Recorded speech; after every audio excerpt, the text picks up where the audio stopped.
Stay tuned for the best, and the rest of your life. Story about a very important word, and then move forward. Several of you have used the word accountability in your responses today. That's a very important word to me.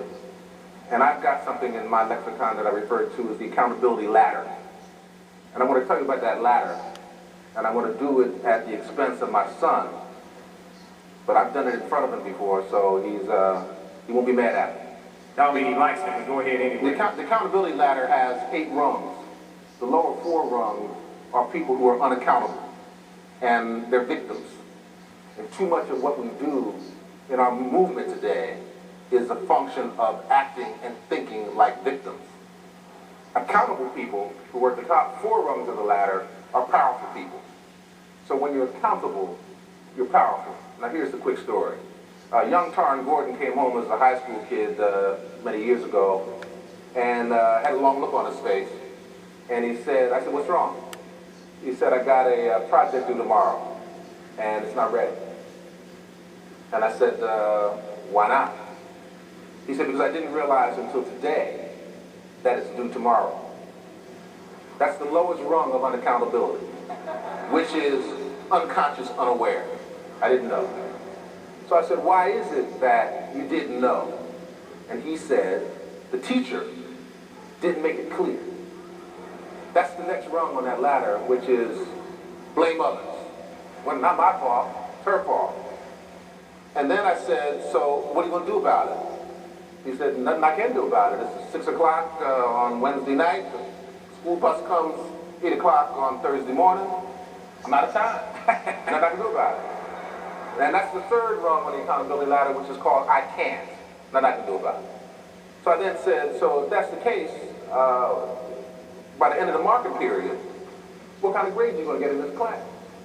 He said, well, it's only the middle of the marking period. There may be a couple more tests before the marking period's over, and I might get a chance to work this out. That's the 4th rung on the unaccountability ladder called wait and hope. All right? Now, victims are people who don't know there's a problem. If they know there's a problem, blame it on somebody else. Or they say there's nothing I can do about it. Or they say, we all know unaccountable people, by the way. Or they say, well, I'm just going to wait this out and things might take care of themselves. That's all victim-oriented thinking.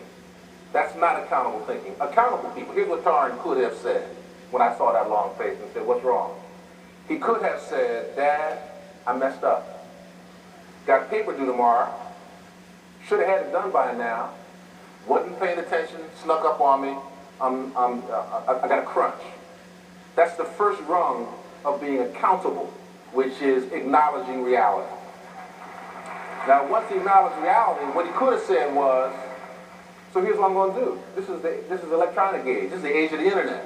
As somebody earlier today said, you can Google anything. All the information you can want is at your fingertips. So here's what I'm going to do, Dad. I'm going to crunch on this. The bus doesn't come until 8 o'clock tomorrow morning. It's 6 o'clock at night. I got all this time. I got 14 hours to get this right. I got 14 hours. So that's finding a solution. And then you could have said, and by the way, Dad, you're a pretty smart guy. You could really help me with this. But even if you don't, I'm going to do it myself. That's called owning it. And finally, powerful people make it happen. So if you acknowledge our reality and we do that, and we find solutions to those problems, and we own the responsibility for getting those problems addressed, whether anybody helps us or not, and we go out and we make it happen, that's what accountable, powerful people do. So that's my definition of accountability. That person represented by groups of people to realize, hey, that you are already there. You are divinity incarnate.